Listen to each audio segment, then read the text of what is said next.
Bem-vindo ao canal Escatológico.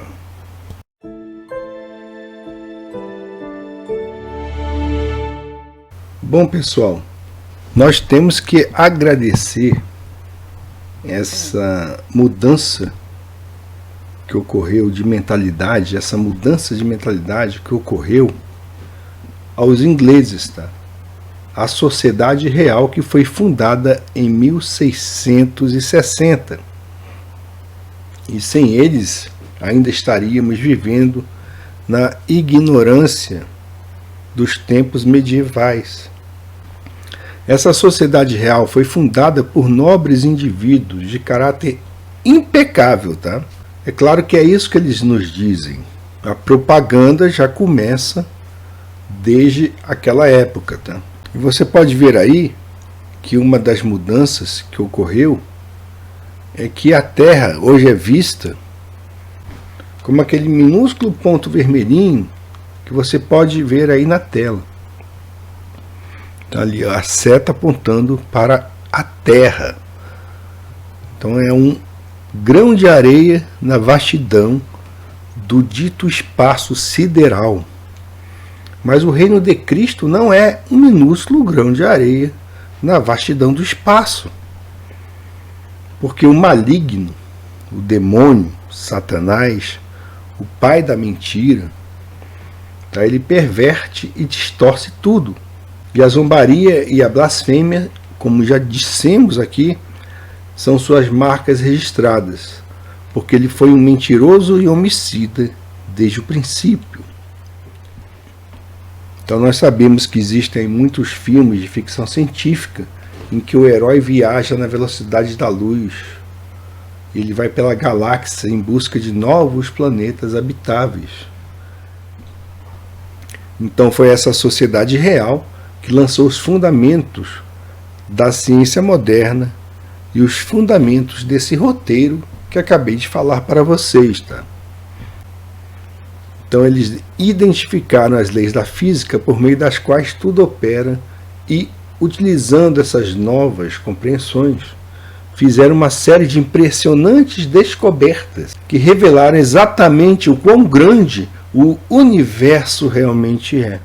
Agora, se formos pensar, há mais ou menos 150 anos atrás, quase todo mundo que vivia na Terra consideraria esse roteiro uma historieta, uma mentira, uma bobagem, porque eles não compreendiam a estrutura desse cosmos e as impressionantes descobertas que a ciência faria ao longo do próximo século. Descobertas, tá? Entretanto, após 3 gerações, essa historinha se tornou realidade, porque a maior parte da humanidade agora acredita que a viagem espacial até outras galáxias é possível, que existem centenas delas, não diferentes da nossa, que estão espalhadas na vastidão de um cosmos incomensurável, imensurável, apenas esperando para serem exploradas. Então esse roteiro é o roteiro que eles jogam, bombardeiam na cabeça das pessoas constantemente, durante anos e anos e anos. Você pode abrir aí, vamos abrir aqui. Vou abrir aqui o Google. E vamos colocar aí um site, CNN. Vamos ver aqui. Vamos abrir aqui o site da CNN e vamos ver o que está, quais são as manchetes, né? Vamos ver o que está em moda aqui, o que está na moda. Aqui, pessoal, it's time for the NASA Artemis 1 Moon Mission's Big Test. Ó, o teste da Artemis 1. Tá aqui. Tem que ter alguma coisa, certo? Vou traduzir aqui. É hora do grande teste da missão lunar Artemis 1 da NASA. Então eles colocam sempre alguma coisa a respeito disso. Chefe da NASA, missão lunar está em preparação para Marte. Bom, eu quero... eu acabei de assistir completamente agora um vídeo do canal Sétima Visão, tá? Que fala aí justamente a respeito disso, dessa viagem a Marte, tá? O canal Sétima Visão. E ele fala aí o que o Neil deGrasse Tyson falou a respeito da conquista de Marte. Missão lunar está em preparação para Marte. Aqui, ó, explore o universo com notícias sobre descobertas fascinantes, avanços científicos e muito mais. Tá bom, lorota, blá blá blá blá blá blá blá blá blá, tá? Não passa disso. Então, portanto, pessoal, sem essas maravilhas da ciência moderna, a gente ainda estaria pensando que a Terra é plana, que o Sol se move em circuito diário acima dela e que as estrelas são luzeiros no céu noturno, como diz a Bíblia. Mas hoje nós podemos aí viver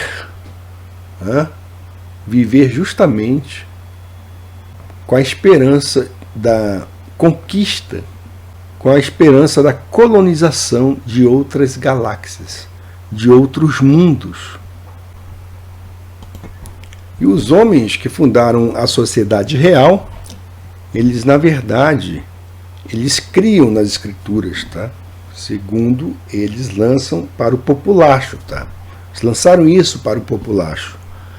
Entretanto, apesar dos melhores esforços deles para justificar o modelo do mundo descrito na escritura, eles ficaram chocados ao descobrirem que a Bíblia estava errada em muitos aspectos cruciais. Na verdade, alguns daqueles homens profundamente religiosos ficaram tão abalados com aquilo que descobriram, perderam a fé e se tornaram ateus. Outros persistiram em sua busca pela verdade, porém parecia que cada avanço da ciência somente acrescentava nova evidência que a Bíblia estava errada. A Terra parecia realmente ter milhões de anos de idade, e o próprio homem parecia ter evoluído a partir do macaco. Foi com grande relutância que eles compartilharam essa notícia deprimente e desencorajadora com o restante da humanidade. Entretanto, como ingleses autênticos, eles fizeram aquilo que tinha de ser feito,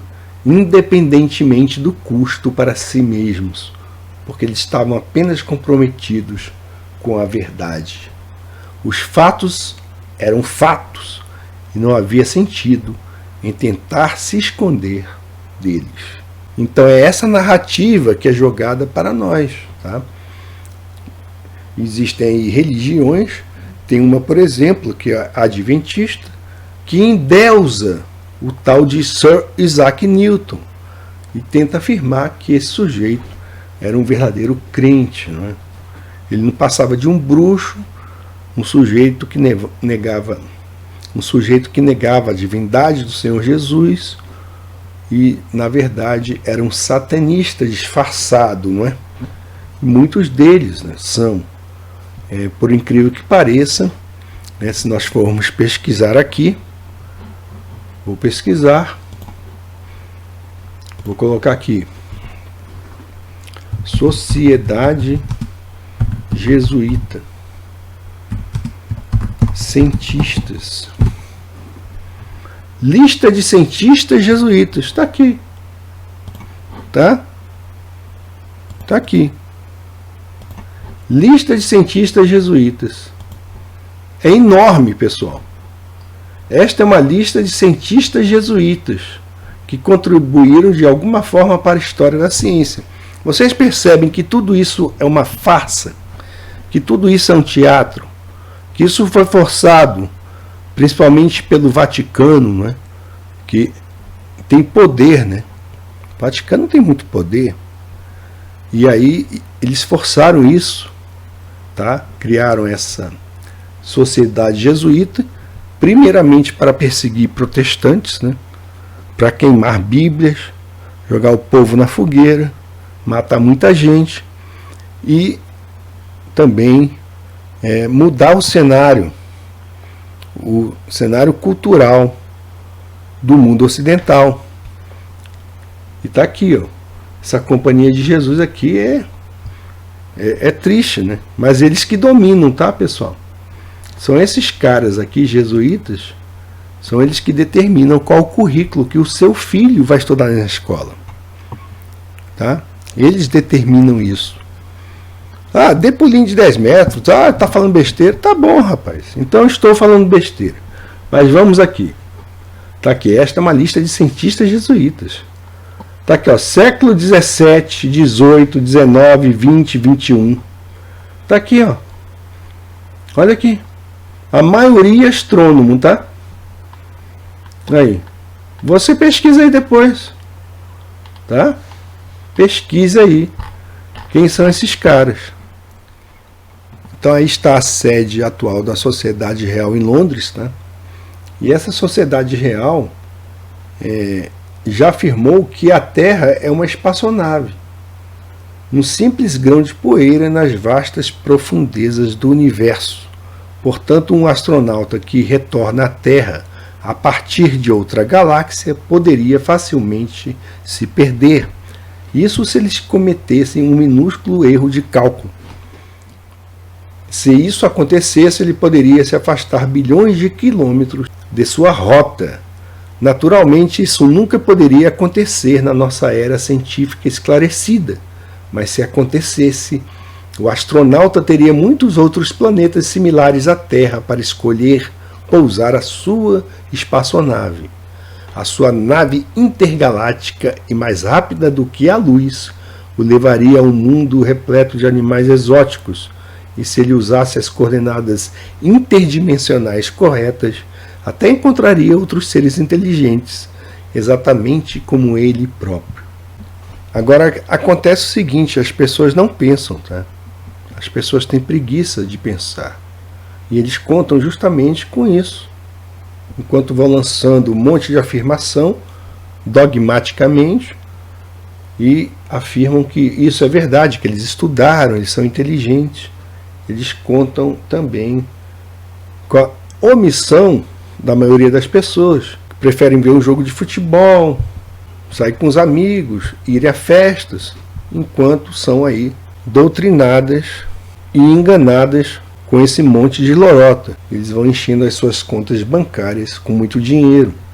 Mas vamos nos permitir fazer algumas perguntas. E são perguntas que todos devemos fazer se realmente quisermos testar a verdade de uma proposição científica. Em primeiro lugar, a gravidade. Um inglês inventou este conceito. Ele afirmou que a matéria atrai matéria, e se duas massas são grandes o suficiente, a atração gravitacional entre elas pode mantê-las em movimento elíptico em um vácuo. Sério mesmo? Isso já foi demonstrado em algum lugar? Na verdade, pare e pense. Nunca foi. A teoria da gravidade é exatamente isso. Apenas uma teoria. As coisas caem na Terra pela mesma razão hoje que quando Adão caminhava no Jardim do Éden. Esta razão, qualquer que seja ela, não tem conexão alguma com a gravidade. Como sabemos? Porque se a gravidade existisse, o Sol teria puxado Mercúrio de sua própria órbita já há muito tempo, junto com o restante do assim chamado Sistema Solar. A força unidirecional exercida por uma massa de tal magnitude seria irresistível. E outra coisa, o Big Bang formou, por incrível que pareça, o Big Bang conseguiu formar um universo preciso como um relógio, tá? Então, todo o universo, tá? Todo esse sistema solar trabalha magicamente como um relógio. E tudo em seu devido lugar. Então, por incrível que pareça, forças cegas da evolução conseguiram criar algo onde a gravidade coloca as coisas em seus devidos lugares, ao invés de traduzirem justamente a desordem que seria própria de uma explosão, e não a ordem, porque uma explosão vai causar desordem, confusão e caos, tá? A teoria da relatividade foi inventada para contornar justamente esse problema. Ela afirma que os caminhos orbitais são canais formados no contínuo espaço-tempo por poderosas ondas gravitacionais projetadas pelo Sol. Essa nova teoria, que virtualmente ignora causa e efeito, a própria espinha dorsal da ciência genuína, foi criada para ocultar os defeitos flagrantes na antiga teoria. Não há dúvida que outra teoria surgirá muito em breve para ocultar os defeitos flagrantes na teoria da relatividade. Quais outras questões óbvias deveríamos perguntar? Vamos tentar a seguinte: se a Terra é uma esfera que se move pelo espaço a 66.666 milhas por hora, 106.666 km por hora, não estou brincando, tá? Ao mesmo tempo que gira em seu próprio eixo a 1.600 km por hora, por que as forças centrífugas, que são críticas para manter os planetas em suas órbitas, reagindo à atração gravitacional do Sol, não causam resistência discernível no movimento da Terra? Afinal, se estamos nos movendo em uma direção a mais de 100.000 km por hora, então o movimento sobre a superfície terrestre em outra direção enfrentaria maior resistência do que o movimento na superfície terrestre na mesma direção. Isso é óbvio, tá? Então, isso se move assim. Um avião que vai nessa direção, aqui, ó, ele deve ir mais rápido. E o avião que vai na direção contrária, ele deve, então, ter uma velocidade menor por causa da resistência. Isso é óbvio, tá? O que não aconteceria e não acontece numa Terra imóvel, tá?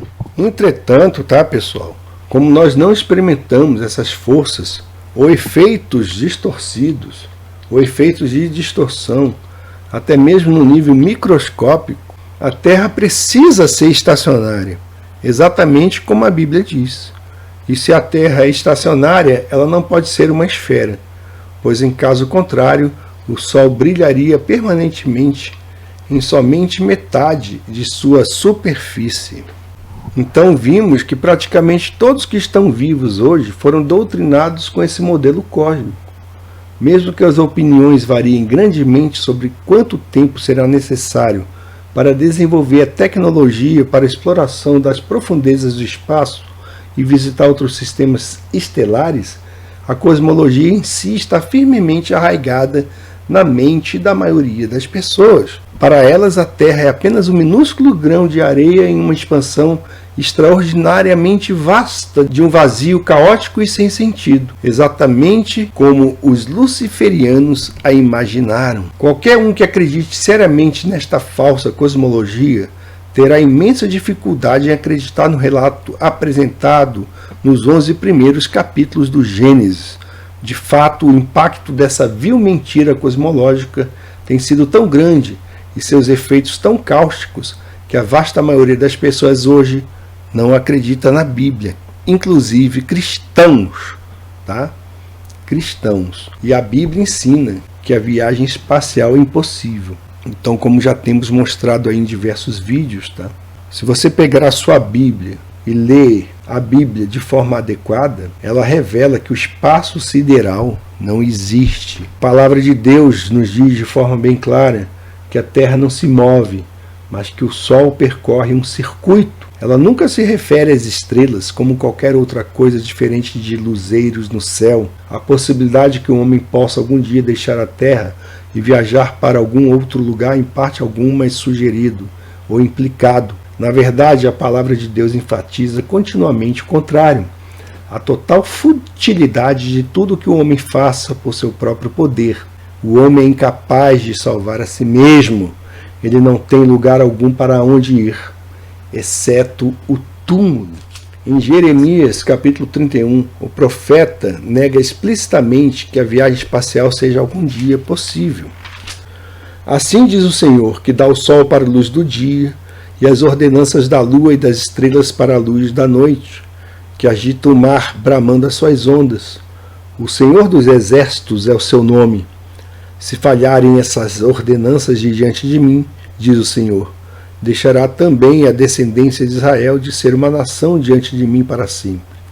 Assim disse o Senhor, se puderem ser medidos os céus lá em cima e sondados os fundamentos da terra cá embaixo, também eu rejeitarei toda a descendência de Israel, por tudo quanto fizeram, diz o Senhor.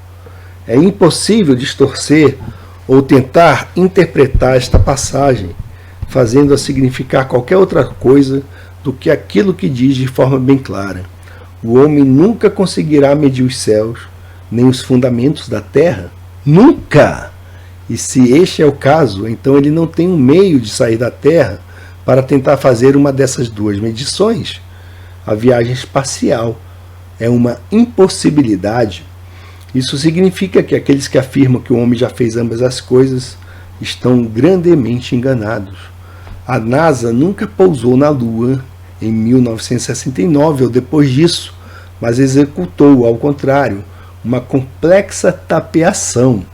As supostas provas de suas aventuras são inconvincentes e risíveis, para dizer o mínimo. Aquilo foi certamente um salto gigantesco para a humanidade, um salto para a fantasia e para a pantomima.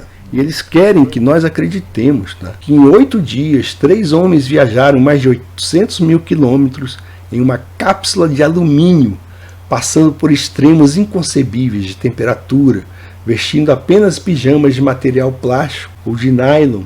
Bom, pessoal, existe um ônus muito grave que pesa sobre os pastores cristãos de examinar essas afirmações e prová-las rigorosamente em relação à Escritura. Toda vez que alguém afirma a existência do espaço estelar e a possibilidade da viagem espacial, está negando a palavra de Deus. Está literalmente blasfemando contra Deus. Vocês veem aí que o título desse vídeo é a blasfêmia do heliocentrismo. Vocês podem ver aí nessa imagem Wernher von Braun, o nazista alemão que chefiou o engodo da NASA. Toda vez que alguém descreve a Terra como um minúsculo grão de areia, como fazem as agências espaciais, está depreciando a maravilhosa criação de Deus e dando glória, mesmo que de forma não intencional, ao grande enganador. Eles estão dizendo, em efeito, que quando o Pai Celestial criou um reino para seu Filho reinar na eternidade, esse reino não seria mais significativo do que um grão de poeira em um imenso auditório. O que isso diz a respeito do amor do Pai por seu Filho? O que diz sobre o maravilhoso sacrifício que Cristo fez no Calvário, trazendo grande glória ao Pai Celestial? Além disso, o que isto diz sobre os cristãos que colocam mais fé nas afirmações sem comprovação dos homens rebeldes e arrogantes do que na imutável palavra de Deus? Pastores, acordem. Separe um tempo para desenredar as mentiras. Desafie aquilo que a ciência diz, especificamente aquilo que o apóstolo Paulo chamou de oposições da falsamente chamada ciência. 1 Timóteo 6,20.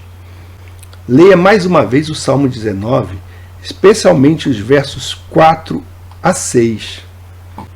Como cristãos, somos orientados a usar nossa mente e sermos sóbrios, a olhar a evidência de um modo racional e comedido. A maioria dos milagres de Cristo foi realizada na arena pública, frequentemente em pessoas cuja deficiência física era notória.